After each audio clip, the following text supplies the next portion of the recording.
कुमार जी बिहार के मुख्यमंत्री बनने नहीं जा रहे।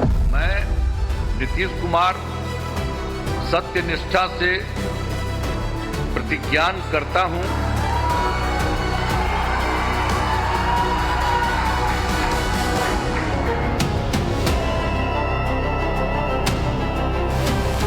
नरेंद्र मोदी जी, अमित शाह जी और इलेक्शन कमीशन मिलकर संविधान पर आक्रमण करें। बिहार के शपथ ग्रहण में पीएम मोदी की वो गर्दा उड़ाने वाली तस्वीर, जिससे पता चल गया कि नीतीश 5 साल सीएम रहेंगे या नहीं।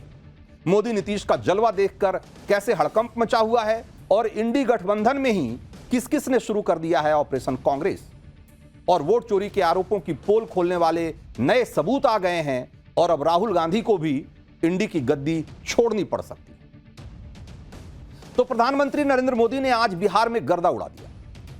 वैसे ही गमछा लहराया जैसे बिहार जीत के बाद उन्होंने दिल्ली में लहराया था। पीएम मोदी की आज ऐसी जबरदस्त तस्वीरें आई है कि उन्होंने यह बता दिया कि नीतीश कुमार अगले 5 साल सीएम बने रहेंगे या नहीं, क्योंकि नरेंद्र मोदी के खिलाफ इंडी गठबंधन यह भी माहौल बना रहा था कि पीएम मोदी तो नीतीश कुमार को सीएम बनाएंगे ही नहीं।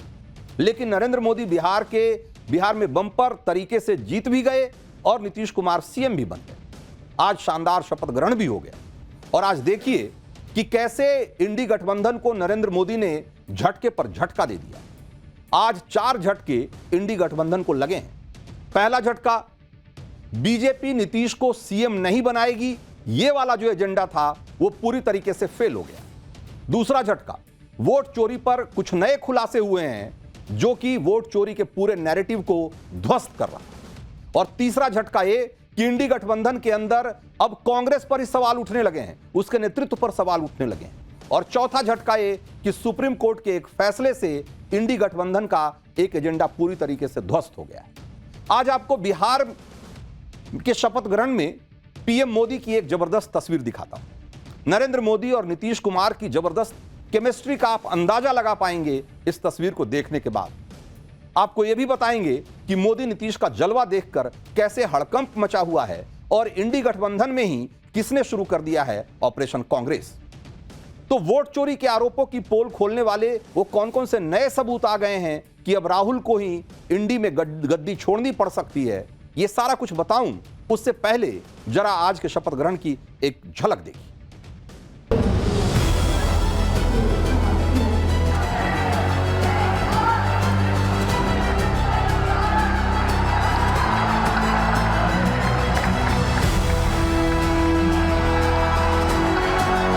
जब नीतीश कुमार जी बिहार के मुख्यमंत्री बनने नहीं जा रहे। मैं नीतीश कुमार सत्य निष्ठा से प्रतिज्ञान करता हूं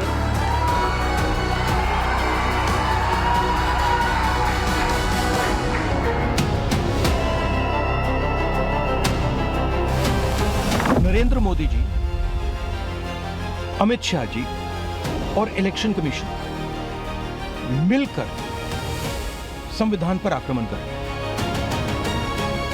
हम किसी से अलायंस नहीं करने वाले, क्योंकि हमने जब भी अलायंस किया हमको धोखा हुआ है। आदरणीय राहुल गांधी जी कांग्रेस के वरिष्ठ नेता हैं, मेहनत कर रहे हैं, उनको और मेहनत की भी जरूरत है।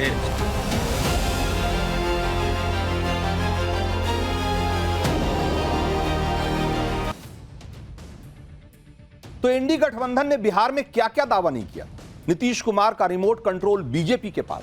बीजेपी किसी कीमत पर नीतीश को सीएम नहीं बनाएगी, लेकिन आज नीतीश कुमार ने इतिहास रच दिया। नीतीश कुमार ने 10वीं बार बिहार के सीएम पद की शपथ ले ली।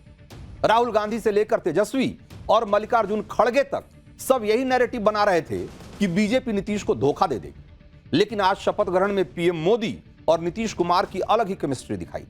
नीतीश कुमार के शपथ ग्रहण में ऐसी तस्वीरें आई जो इंडी गठबंधन के सारे नैरेटिव को की धज्जियां उड़ा दे रही। शपथ ग्रहण के बाद नीतीश कुमार खुद पीएम मोदी को छोड़ने हवाई पट्टी तक आए। यहां पर नीतीश कुमार ने पीएम मोदी के पैर छुए, हालांकि पीएम मोदी ने नीतीश कुमार को रोक दिया। आप सोचिए, पीएम मोदी और नीतीश कुमार के बीच कितनी जबरदस्त केमिस्ट्री है।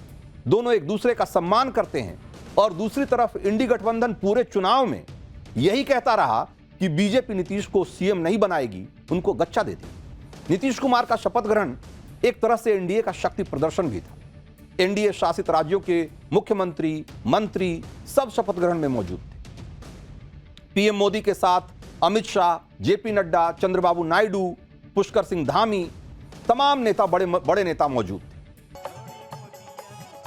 तो इधर बिहार में एनडीए ने अपनी ताकत और एकजुटता दिखाई, तो दूसरी तरफ बिहार में हार के बाद इंडी गठबंधन में घमासान मचा हुआ है।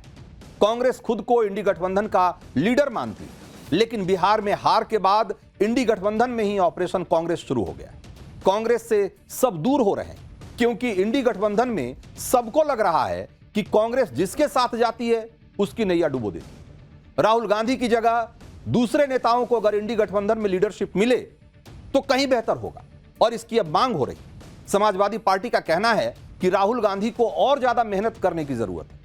सुनिए एक बार समाजवादी पार्टी के नेता क्या कह रहे हैं। आदरणीय राहुल गांधी जी कांग्रेस के वरिष्ठ नेता हैं, मेहनत कर रहे हैं, उनको और मेहनत की भी जरूरत है। समाजवादी पार्टी ये नहीं कहती कि उनको किनारे कर देना चाहिए, क्योंकि वो वरिष्ठ नेता हैं, लगातार लड़ रहे हैं, लगातार मुद्दे उठा रहे हैं। हम अपने दल की बात कर रहे हैं, हर व्यक्ति अपने दल की बात करता है, हम अपने नेता की बात कर रहे हैं, और हम समाजवादियों की ये सोच है, हम चाहते हैं कि इंडिया ब्लॉक का जो नेतृत्व है वो आदरणीय अखिलेश यादव जी। तो सिर्फ समाजवादी पार्टी नहीं, दूसरे दलों से भी इसी तरह की आवाजें उठने लगी। लगातार हार के बाद कांग्रेस कोर्स करेक्शन के लिए तैयार ही नहीं हो रही, और अब खबर यह है कि कांग्रेस महाराष्ट्र में बीएमसी चुनाव लड़ने की तैयारी कर रही। कांग्रेस के शरद पवार के साथ गठबंधन करना चाह रही है, और मुंबई कांग्रेस नेताओं ने शरद पवार के घर पर एक बैठक भी की। कांग्रेस के इस फैसले से उद्धव ठाकरे नाराज हो गए।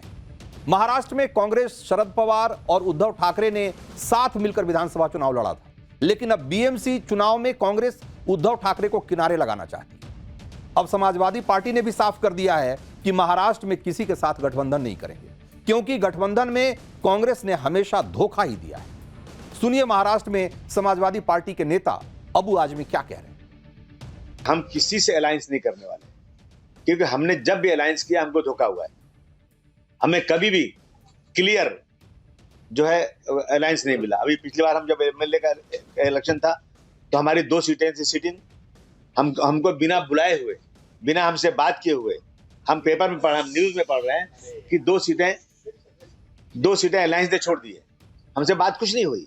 ये कैसा अलायंस है? मेन कांग्रेस पार्टी है। अगर हम जो अलायंस करते हैं उसमें मेन कांग्रेस पार्टी होती है। कांग्रेस पार्टी ने हमेशा लास्ट जब फॉर्म भरने का टाइम आता है उसके पहले हमारे से अलायंस तोड़ देती है। तो इंडी गठबंधन में घमासान की एक वजह राहुल गांधी के मुद्दे भी हैं। राहुल गांधी वोट चोरी का मुद्दा उठा रहे हैं, बिहार में एसआईआर का विरोध कर रहे थे, जबकि बिहार के नतीजे बता रहे हैं कि वहां वोट चोरी का मुद्दा चला ही नहीं है, और एसआईआर की वजह से वोटिंग परसेंटेज बढ़ा भी है। आपको डेटा के जरिए बताते हैं कि एसआईआर से वोटिंग पैटर्न में कोई बदलाव नहीं आया। जिन सीटों पर सबसे ज्यादा वोट एसआईआर के दौरान हटाए गए, जरा एक बार उनमें से कुछ सीटों का हाल देखिए। गोपालगंज सीट से 56,793 वोट एसआईआर में हटाए गए। गोपालगंज सीट से बीजेपी को जीत मिली। लेकिन किशनगंज में जहां पर कि 42,940 वोट एसआईआर में हटाए गए, वहां से कांग्रेस को जीत मिली। तो भाई अगर एसआईआर में वोट हटाने से जीत का नतीजा, या यूं कहें कि चुनाव के नतीजे बदल रहे थे, तो फिर कांग्रेस और बीजेपी दोनों कैसे जीत रही, खास करके उन कॉन्स्टिट्यूएंसीज में जहां पर कि सबसे ज्यादा वोट हटाए गए। इसी तरीके से राहुल गांधी कह रहे हैं कि वोट काट करके वोट चोरी की गई, तो किशनगंज से कांग्रेस कैसे जीत गई भाई। और इसी तरीके से जिन सीटों पर सबसे कम वोट एसआईआर में हटाए गए, उसमें भी कुछ इसी तरह के नतीजे आपको दिखेंगे। दरभंगा में जैसे कि देखिए, सबसे कम, बिहार में जितनी भी सीटें हैं उसमें सबसे कम वोट कटे एसआईआर में दरभंगा में, सिर्फ 2,859 वोट एसआईआर के दौरान हटाए गए। लेकिन दरभंगा सीट से बीजेपी को जीत मिली है। और जो दूसरी सीट जहां पर कि सबसे कम, उसके बाद अगर कहीं एसआईआर में वोट कटे तो चनपटिया थी, जहां पर कि 6,000 के आसपास वोट कटे थे, लेकिन यहां पर कांग्रेस को जीत मिल गई। तो आप देखिए कि ये वोट एसआईआर में कम या ज्यादा कटने का उसके नतीजों पर कोई असर नहीं पड़ रहा। लेकिन राहुल गांधी और उनकी पूरी पार्टी अभी भी यही माहौल बना रही है कि भाई एसआईआर के जरिए सरकार के विरोधियों के वोट काट दिए गए और इसकी वजह से उनको चुनाव में नुकसान हुआ। राहुल गांधी के लॉजिक के मुताबिक जहां सबसे कम वोट एसआईआर के दौरान हटाए गए वहां तो वोट चोरी नहीं होनी चाहिए थी, लेकिन दरभंगा से बीजेपी जीत गई। अब इसका क्या एक्सप्लेनेशन है राहुल गांधी और उनकी पार्टी के पास? उनको यह भी बताना चाहिए।